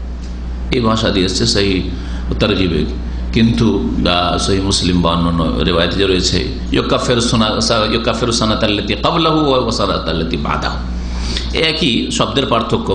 গত 1 বছর গুনাহ মাফ আর আগামী 1 বছর গুনাহ মাফ। ওমান সামা আশুরা, আর কেউ যদি আশুরা মুহররমের 10 তারিখে রোজা রাখে গফিরা লাহু সানা, তাহলে তার 1 বছরের গুনাহ মাফ হবে। ছোট গুনাহগুলি সাগীরা গুনাহ মাফ হয়ে যাবে, সাগীরা গুনাহ মাফ হবে। বড় গুনাহকে চুরি করেছে, বেঈমানি করেছে, টাকা ধার নিয়ে দেয় না, হ্যাঁ বোঝা গেছে, নামাজ ছেড়েছে, ফরজ রমজান মাসে রোজা ছেড়েছে, গীবত করেছে, বোঝা গেছে, চুগলখড়ি করেছে, এইরকম বহু কাবিরা গুনাহ করেছে, মদ খেয়েছে। আপনার 1 বছর গুনাহ মাফ, সব গুনাহ মাফ নাকি? এই ক্ষেত্রে আহলে সুন্নাত ওয়াল জামাতের আকীদা হচ্ছে যে একটি রাখা নাজায়েজ নয়, জায়েজ রয়েছে। এই মর্মে নবী করিম সাল্লাল্লাহু আলাইহি ওয়াসাল্লামের হাদিস সহিহ মুসলিমে রয়েছে, যখন তাকে বলা হলো যে ইয়া রাসূলুল্লাহ, আপনি তো আশুরা রোজার আমাদেরকে নির্দেশ দিলেন আর আপনিও রাখছেন, কিন্তু ইহুদিরাও তো ওই দিনে রোজা রাখে, তো ইহুদিদের অনুসরণ হয়ে যায় না, ইহুদিদের তাকলিদ হয়ে যায় না, কাফেরদের?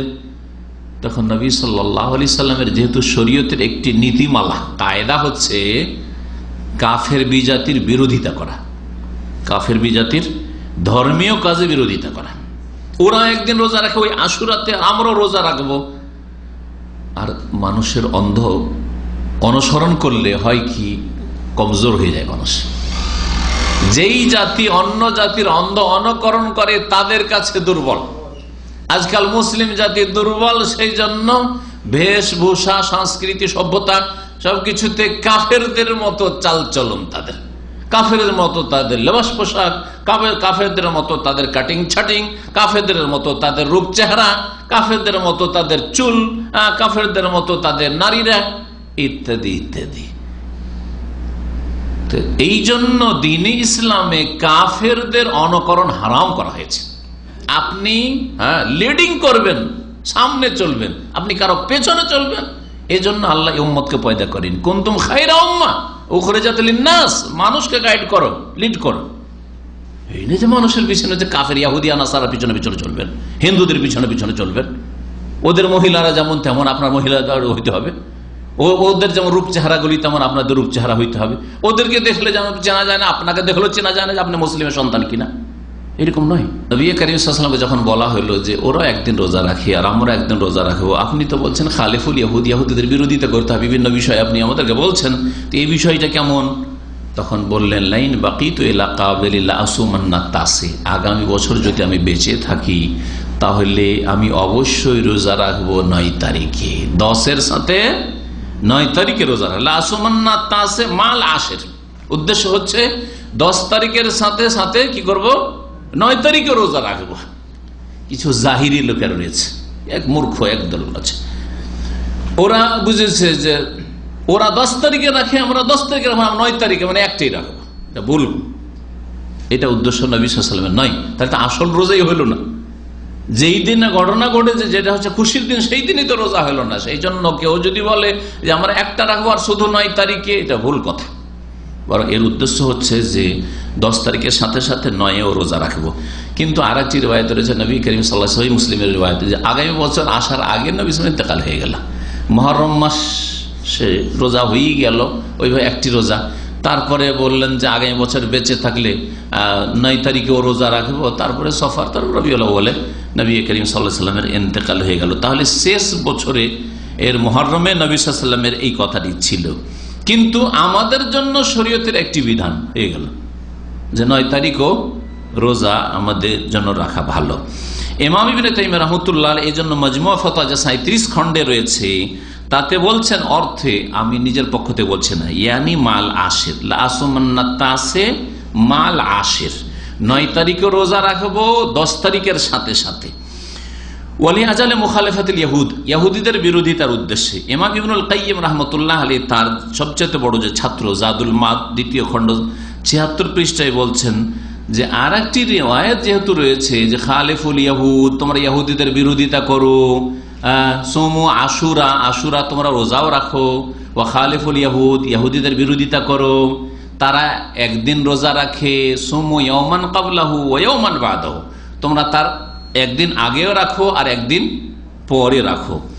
এই যে রিওয়ায়াত রয়েছে, এই রিওয়ায়াতটিকে বা এই হাদিসটিকে সামনে রেখে ইমাম ইবনুল কাইয়িম রাহমাতুল্লাহ আলাইহি বলছেন, ইন্না সিয়ামা আশুরা সালাসু মারাতিব, আশুরার রোজা, মুহররমের রোজার তিনটি স্তর রয়েছে। তিনটি স্তর রয়েছে বলছেন। প্রথম স্তর সমুত্তাসে ওয়াল আশির ওয়াল হাদি আশার, সবচেয়ে উত্তম রোজা হচ্ছে 9 তারিখ, 10 তারিখ, 11 তারিখ। ওয়াহাজা আকমালুহা, এটা হচ্ছে অধিক পূর্ণ, এটা অধিক পূর্ণ রোজা। 3 দিন যদি রোজা রাখেন, এই বছরে যদি 3 দিন রাখেন তাহলে কি পড়বে? শুক্রবার, শনিবার, রবিবার। মাশাআল্লাহ, হ্যাঁ, এই জবাব যারা দিয়েছে তারা শুরুতে এসছে, মোতাখাল্লিফিন যারা পিছনে এসছে তারা ক্যালেন্ডার দেখে জবাব দিচ্ছে। 2 নম্বর স্তর বা দ্বিতীয় স্তর হচ্ছে সমুত্তাসে ওয়াল আশির, 9 তারিখ আর 10 তারিখে দুটো রোজা রাখবেন। ওয়া আলাইহি আকসারুল হাদিস, আর এর দলিলই হচ্ছে অধিকাংশ হাদিস প্রমাণ করে 2 দিনের রোজা।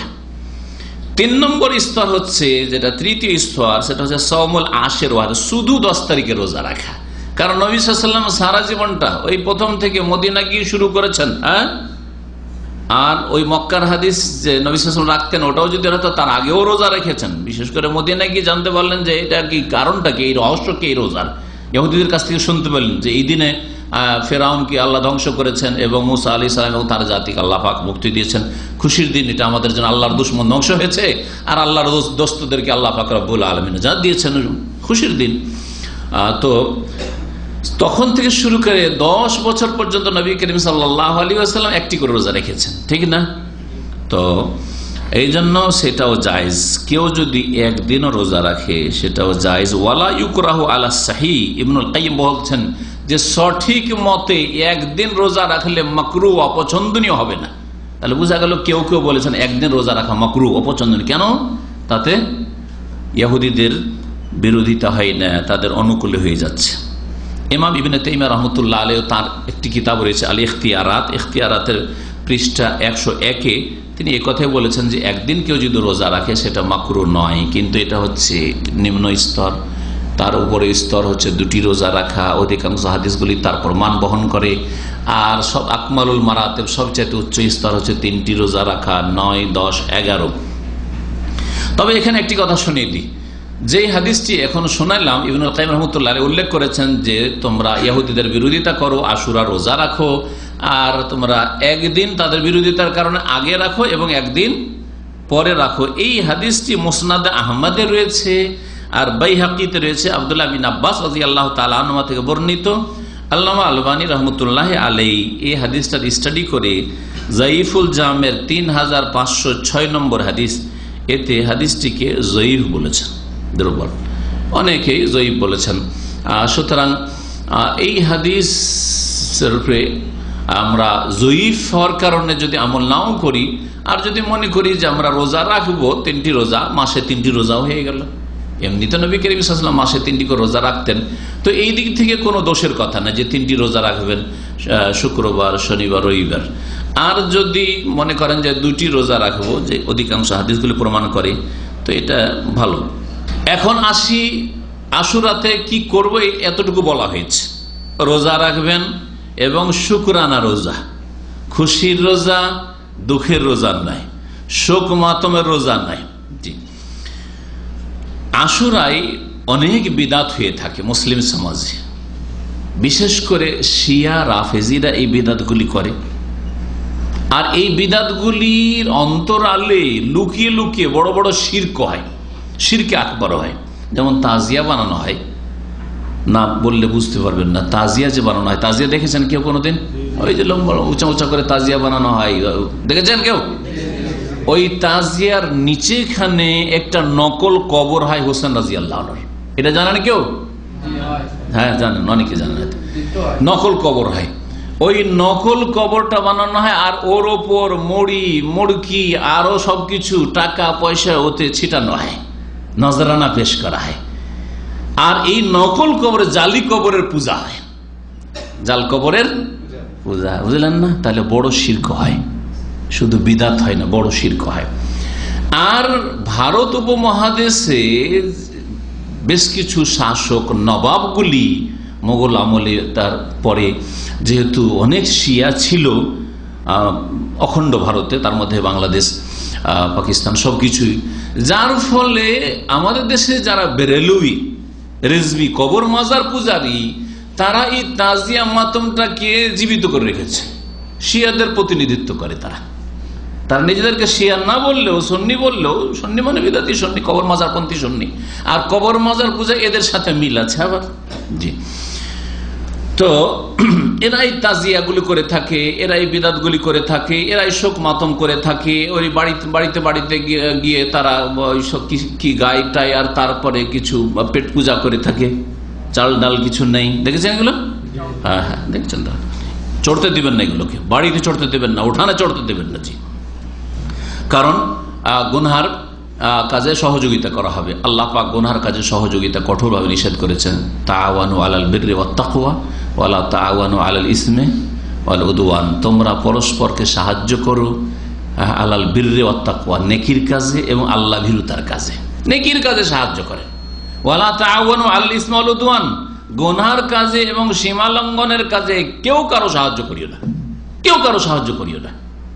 সুতরাং এখানে যদি তাদেরকে আসতে দেন, চক্ষু লজ্জায় গ্রামবাসী, এলাকাবাসী, মহসিনা লোক, কি করে বলবো যে না চলে যাও, আসো, কিছু চাল ডাল দিয়ে দে। আমাদের সহিহ আকীদার লোকেরা এই সব কাজ করে আর বিদআতে শরীক হয়। আল্লাহ পাক এদেরকে বুঝার তৌফিক দান করেন এবং এদের ঈমানকে মজবুত করার তৌফিক দান করেন এবং শিরক বিদআতের সাথে আল্লাহ পাক রব্বুল আলামিন সমঝোতা থেকে এদেরকে দূরে রাখেন। বাতিলের সাথে শিরক বিদআতের সাথে কোনো সমঝোতা নেই। তৌহিদের ভিত্তিতে ঐক্য নিয়ে আসতে হবে, সুন্নতের ভিত্তিতে ঐক্য নিয়ে আসতে হবে। ঐক্য অবশ্যই জরুরি উম্মতে মুসলিমার, কিন্তু আল্লাহর একত্বের ভিত্তিতে হইতে হবে এবং রাসূলুল্লাহ সাল্লাল্লাহু আলাইহি ওয়াসাল্লামের তরিকার ভিত্তিতে হইতে হবে। এক আল্লাহর ইবাদত করব এবং এক রাসূলুল্লাহর তরিকায় চলবো, এই পয়েন্টে চলে আসতে হবে। তাআলা ইলা কালিমাতিন সাওয়াইন বাইনানা ওয়া বাইনাকুম আল্লা না'বুদা ইল্লাল্লাহ ওয়ালা নুশরিকা বিহি শাইআ ওয়ালা ইয়াত্তাখিযা বা'দুনা বা'দান আরবাবা মিন দুনিল্লাহ ফাইন তাওয়াল্লাউ ফাকুলু আশহাদু বিআন্না মুসলিমুন। একটি কথার দিকে আসতে হবে, আল্লাহ না'বুদা ইল্লাল্লাহ, আমরা আল্লাহ ছাড়া কারো ইবাদত করি না। আর আল্লাহর ইবাদত নবীকে দিয়ে আল্লাহ শিখিয়েছেন, সুতরাং নবীর তরিকায় ইবাদত বন্দী করতে হবে।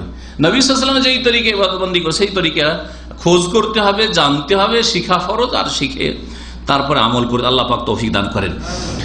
আশুরার ক্ষেত্রে এক তো আহলে সুন্নাত ওয়াল জামাত মধ্যমপন্থী, আর দুই দিকে দুটো দল গুমরাহ হয়েছে। একটি দল হচ্ছে নাসেবীদের দল।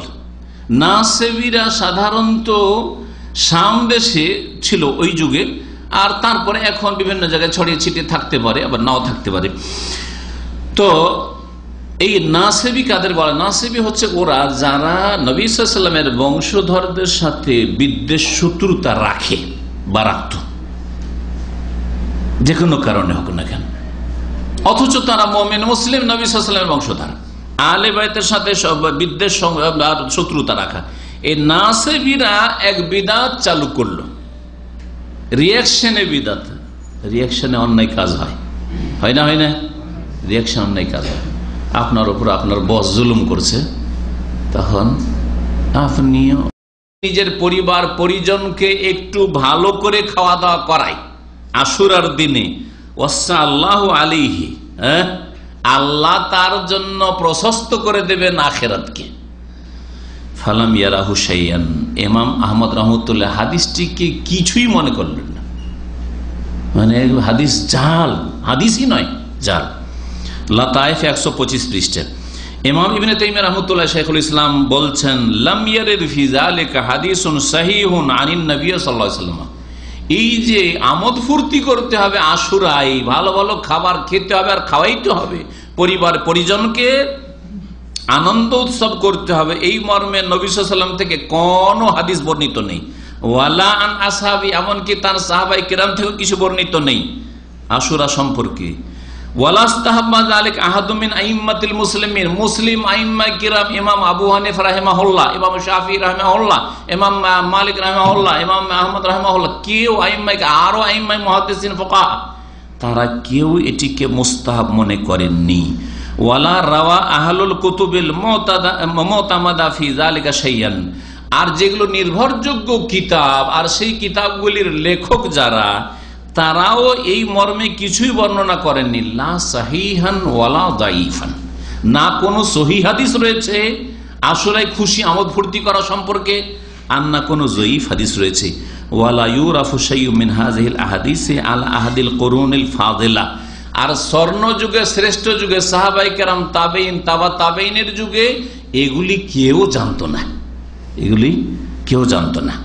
মাজমুয়া ফাতাওয়া 25তম খণ্ড, বললাম না 37 খণ্ডে ফতোয়ার কিতাব রয়েছে। ইবনে তাইমিয়া রাহমাতুল্লাহ আলাইহি 25তম খণ্ড, 317 পৃষ্ঠা এবং 299 পৃষ্ঠা, এগুলি তো রয়েছে। ইমাম ইবনে রজব বড় একজন মুহাদ্দিস ছিলেন, তিনি বলছেন আম্মা ইত্তিখাযু মাতামান কামা তাফালু রাফিদা। বলছিলাম যে একদিকে গুমরাহ হয়েছে, তাহলে এই দিনকে উৎসবের দিন, খুশির দিন, আনন্দের দিন, আর এই দিনে উৎসব করতে, ভালো ভালো খেতে হবে, এইসব করে গুমরাহ হয়েছে নাসিবিরা।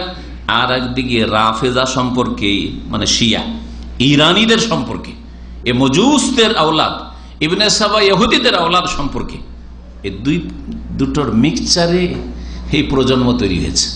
ইবনে সাবা ইহুদি ইয়ামান থেকে এসে ষড়যন্ত্র করা শুরু করলো, ইসলাম কবুল করে নিয়ে শিয়াদের জন্ম দিল। আর ওইদিকে অগ্নি পূজকদের তো বিদ্বেষ আর শত্রুতা ওমর রাদিয়াল্লাহু তাআলা আমিরুল মুমিনিন ছিল, যে আমাদের দেশকে খেয়ে ফেললো রে। তো এই জন্য এই দুটোর সংমিশ্রণে এই প্রজন্ম পয়দা হয়, রাফেজি শিয়াদের, ইরানিদের, যারা এই ষড়যন্ত্র সারা 1400 বছরের ইতিহাসে করে এসছে উম্মতে মুসলিমার বিরুদ্ধে। আর উম্মতে মুসলিমার কোনো কল্যাণ এদের দ্বারা হয়নি। আমি একটা আলোচনা করতে চাইছি, আল্লাহ যদি তৌফিক দান করে, আর অন্য কোনো আলেম ভাইয়েরা যদি করে দেন তো আরো ভালো হবে, যে আমার তরফ থেকে তারাই করে দিলেন। যুগে যুগে মুসলিম জাতির কি ক্ষতি এরা করেছে। আর যখন খোমেনি এসেছে 1979-তে তার ক্ষমতায় এই ইরানে, তখন থেকে প্রতি বছর হজের মৌসুমে এসে ইনকিলাব জিন্দাবাদ, আমেরিকা মুর্দাবাদ, ইসরায়েল মুর্দাবাদ, আর এখানে করে যাও তুমি কি আমেরিকায় করো, না হয় তোমার দেশে মিছিল করো, না ওখানে করবে না। হজের এবাদত করতে তারা আসে না, এবাদত করতে আসে না, মিছিল করতে আসে। আর এবারও এই ষড়যন্ত্র করে, আর এই ভিড় ভাড় তারা তৈরি করে, ষড়যন্ত্রমূলক এই কাজ করে এই হাজী সাহেবদেরকে শহীদ করেছে। আল্লাহ পাক তাদের শাহাদাত যেন কবুল করেন হাজী সাহেবদের।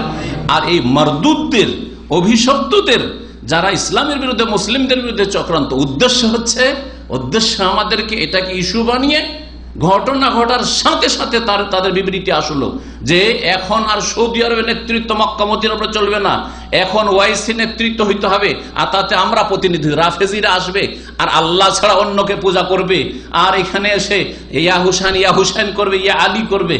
এর জন্য রাস্তা খুলতে চায়। জি হ্যাঁ, এ হচ্ছে উদ্দেশ্য তাদের। কিন্তু মূর্খ সুন্নিরা বুঝেন না, আবেগে চলে। এরা রেডিও তেহরান শুনে আর মনে করে মুসলিম দেশ, ইসলামের যত শত্রুতা সেখান থেকে পয়দা হচ্ছে, পৃথিবীতে কোথাও থেকে তৈরি হয় না। দুটো জায়গা থেকে ইসলামের শত্রুতা পয়দা হচ্ছে পৃথিবীর মধ্যে। একটা হচ্ছে বাইরের শক্তি ইহুদিরা ইসরায়েলে, আর ইসরায়েলের ঘনিষ্ঠ বন্ধু হচ্ছে ইরান। সামান্য কিছু বললাম এই সম্পর্কে, হাদিস ওয়ালা হারাজ, এই সম্পর্কে যারা জ্ঞানী আলেম ওলামা, যারা এইসবের খবর রাখেন, তার যে সব বয়ান করে শেষ করা যাবে না। আল্লাহ পাক এদের অনিষ্ট থেকে আল্লাহ হেফাজত করেন, মক্কা মদিনা আল্লাহ পাক হেফাজত করেন, সৌদি আরবের আল্লাহ হেফাজত করেন। আপনি কি চান একজন মুসলিম হিসাবে, আরে একজন সুন্নি বিদাতি যদি বেরলবিও হয় তবুও চাইবে না যে আয়েশাকে কেউ গালি দিকে, সে মক্কার মদিনার মেম্বারে আয়েশাকে বলুক যে সে নাউজুবিল্লাহ জানিয়েছিল। হ্যাঁ, আয়েশাকে বলে ইন্নাল্লাহ ইয়ামুরু আন তাযবাহু বাকারা, এই বাকারাকে জবাই করতে হবে, এই বাকারার তাফসীর তাদের কাছে আয়েশা। হ্যাঁ, জীব তার তাগুতের তাফসীর হচ্ছে এই রাফেজিদের কাছে আবু বকর, ওমর। এটা কি কবর পূজারি সুন্নি বেরলভি আমাদের দেশের, তারাও কি বরদাস্ত করে নেবে? তাহলে জাহিল মূর্খ আমাদের সমাজের এরা আবেগে তারা ধর্ম পালন করে, হ্যাঁ কিছুই খবর রাখে না যে এই রাফেজিদের আকীদায় কি রয়েছে, আল্লাহ সম্পর্কে, রসুল সম্পর্কে, সাহাবাই কেরাম সম্পর্কে কি যে আকীদা রয়েছে। তাদের কাছে 4 থেকে 5 জন সাহাবী ছাড়া কেউ মুসলিম নেই, সবগুলি নাকি মুরতাদ হয়ে গেছে।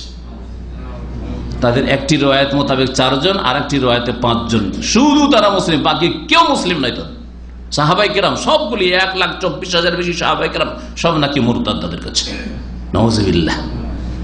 আর তারা বলবে আমরা প্রতিনিধিত্ব করব, আমাদের সেনাবাহিনী থাকবে মক্কা মদিনায়, আমরা হজকে সামলাবো। হ্যাঁ, হজকে সামলাবে। তাদের ইতিহাস কি কেউ ভুলে গেছে?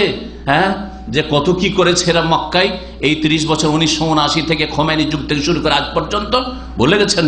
সে সুরঙ্গে কত লোককে রাশিয়ারা মারলো, আর কত বম ব্লাস্টিং করলো, এগুলি করার জন্য আসে। সব যদি এক একটি করে ঘটনা শুধু এইখানে যা ঘটিয়েছে, হজের সিজনগুলোতে যে ঘটিয়েছে এই 1979 থেকে শুরু করে আজ পর্যন্ত, সেগুলো যদি বয়ান করা যায় তো একটা বড় বক্তব্য হবে এদের উপর। এই রাফিজিরা কি করে? বলছে যে এটা হচ্ছে মাতমের দিন, আশুরা হচ্ছে মাতমের দিন, মাতম শোক করা, হাই হাই হাই হাই করতে হবে। কেন হাই হাই করবে? রহস্য আছে। চোর চুরি করার পরে চোর চোর করে, চোর চোর চোর চোর চোর চোর চোর পালিয়ে গেল, চোর পালিয়ে গেল। কেন জানেন না? জানেন না, কারণ না হলে তোকে চোর ধরবে। তো সেই চোর চোর বলে চিৎকার করছে, চোর পালিয়ে গেল, কারণ যাতে করে ওকে চোর না ভাবে লোকেরা। জি হ্যাঁ, এটা হচ্ছে ইরাকিদের ইতিহাস, রাফিজি শিয়াদের ইতিহাস, কুফার লোকদের ইতিহাস। এরা হুসাইন রাদিয়াল্লাহু তাআলাকে ডেকে নিয়ে গেছে, ডেকে নিয়ে যাওয়ার পরে তারা বিশ্বাসঘাতকতা করেছে, গাদ্দারি করেছে। রাত্রে যখন তাদেরকে ধমক দেওয়া হইল যে সকালবেলা যদি হুসাইনের 7 দিশ সবগুলিকে জবাই করব, টুকরো টুকরো করে কাটবো, আর যদি এখনই অঙ্গীকার করিস যে আমাদের সাথে সকালবেলা আছিস আর এই হুসাইনকে মারতে হবে আর ওর সাথী সঙ্গী সবগুলিকে খুন করতে হবে, তাহলে কত ধন দৌলত আর স্বর্ণ চাঁদি লাগে সব তোদের বাড়িতে ভর্তি করে দেব। একদিকে প্রলোভন আর একদিকে ধমক।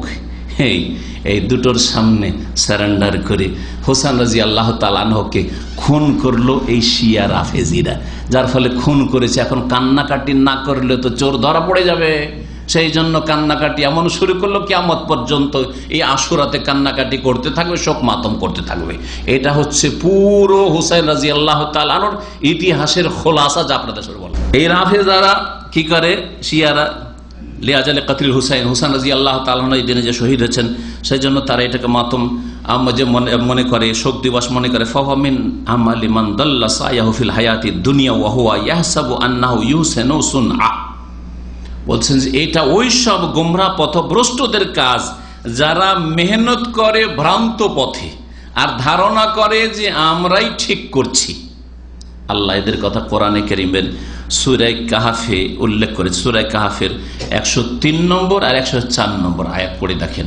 মহান আল্লাহ ইরশাদ করছেন, কুল হাল নুনাব্বিউকুম বিল আখসারিন আমালা। হে নবী, তুমি ওদেরকে জিজ্ঞেস করো, হাল নুনাব্বিউকুম, তোমাদেরকে জানিয়ে দেব কি, বিল আখসারিন আমালা, ওই সব লোকদের সম্পর্কে যারা আমল করেও অধিক ক্ষতিগ্রস্ত। ইসিম তাফজিল, বিল আখসারিন আমালা, আমল করেও অধিক ক্ষতিগ্রস্ত। আরে আমল না করে চাকরি করিনি, ডিউটি করিনি, ছুটি কাটিয়ে এসি, বেতন পাইনি, দুঃখ আছে? অনেক ভাইরা ছুটি কাটিয়ে আসেন, 6 মাস ছুটি কাটিয়ে আসেন, হ্যাঁ, উইদাউট পে, স্যালারি নেই, অসুবিধা আছে? ডিউটি করেন, বেতন পান নাই, কিন্তু ডিউটি করলাম 8 ঘন্টা 10 ঘন্টা, তারপরে বেতন পেলাম না, কত আক্ষেপ। আল্লাহ ওদের কথা বলছেন, কুল হাল নুনাব্বিউকুম বিল আখসারিন আমালা। হে নবী, তুমি ওদেরকে বলো, তোমাদেরকে বলে দেব কি ওই সব লোকদের সম্পর্কে যারা আমল করে কর্ম করেও ক্ষতিগ্রস্ত বেশি।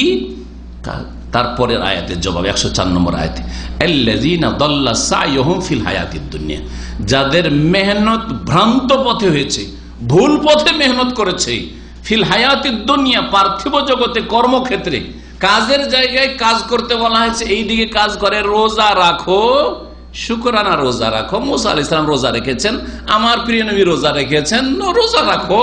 বলছেন না না, শোক করবো।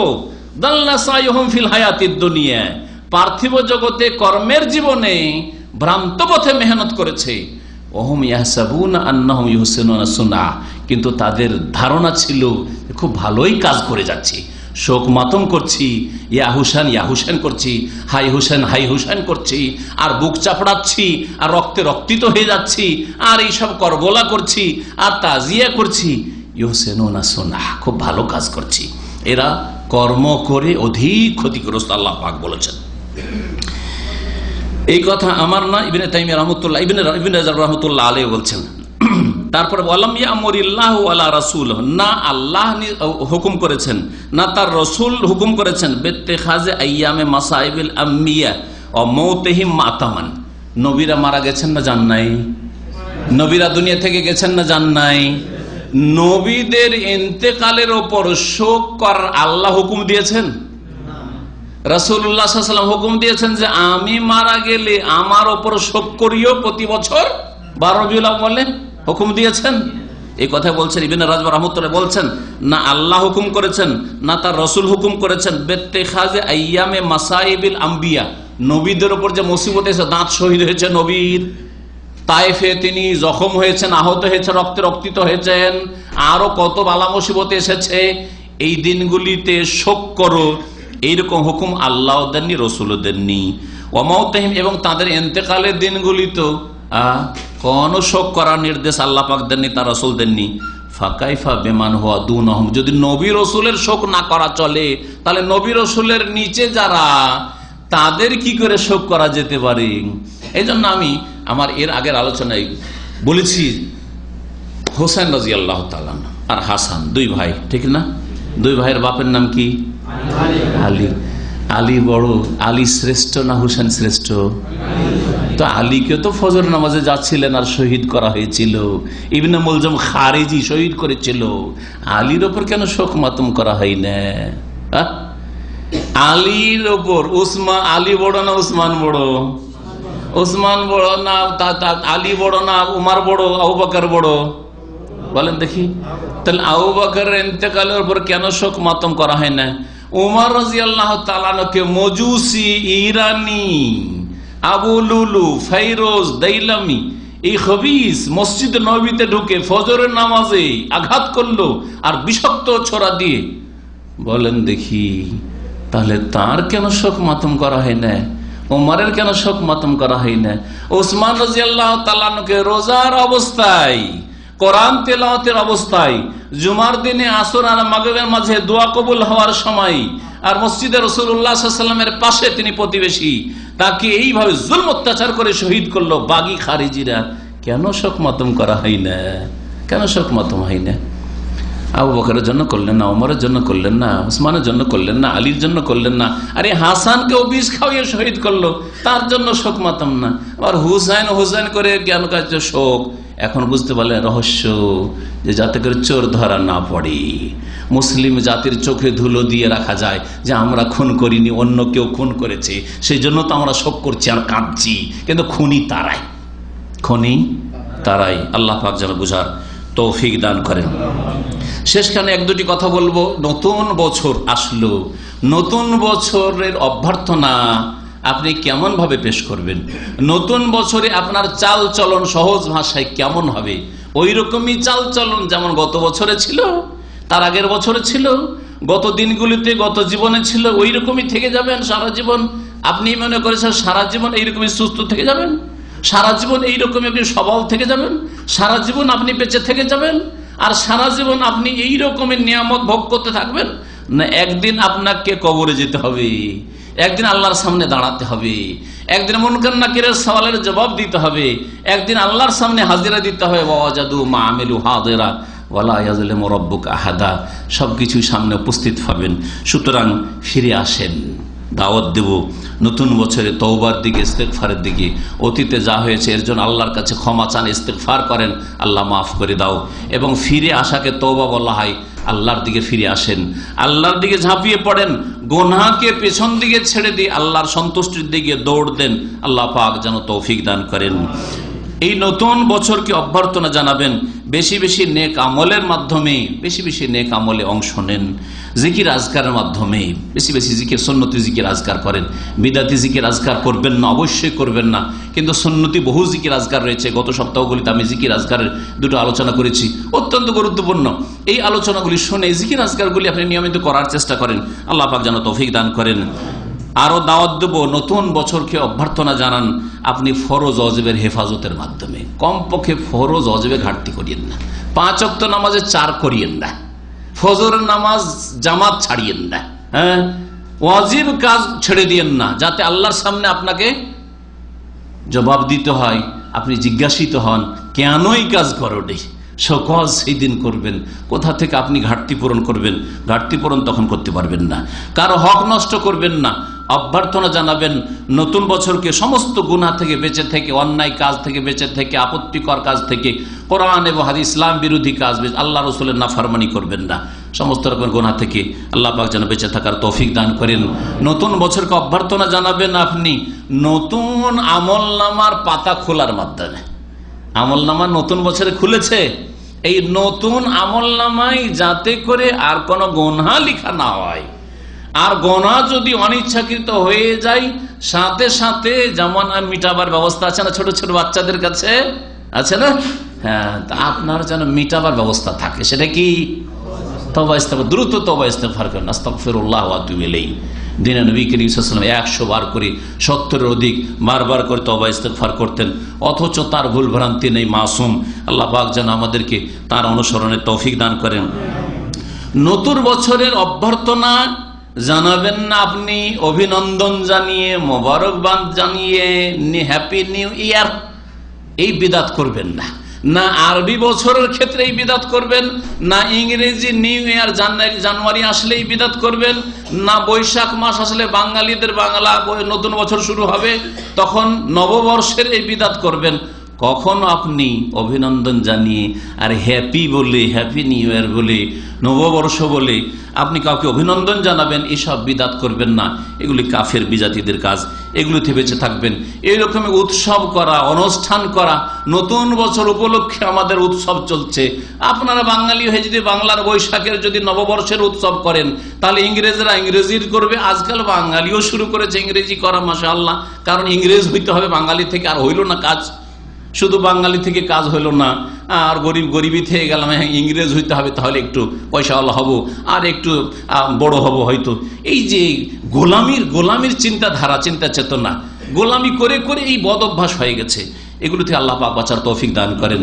আরো বলছি, আরবি মাস উপলক্ষেও যদি কেউ উৎসব করে, যে নতুন বছর উপলক্ষে আমাদের উৎসব চলছে, মাহফিল চলছে, এই সব বিদাত, এই সমস্ত বিদাত থেকে আল্লাহ পাক যেন বেঁচে থাকার তৌফিক দান করেন। আল্লাহুম্মা হাব্বিব ইলাইনাল ঈমান ওয়া যায়্যিনহু ফি কুলুবিনা ওয়া কাররিহ ইলাইনাল কুফরা ওয়াল ফুসুক ওয়াল ইসয়ান ওয়াজআলনা মিনার রাশিদিন। সুবহানা রাব্বিকা রাব্বিল ইজ্জাতি আম্মা ইয়াসিফুন ওয়া সালামুন আলাল মুরসালিন ওয়াল হামদুলিল্লাহি রাব্বিল আলামিন।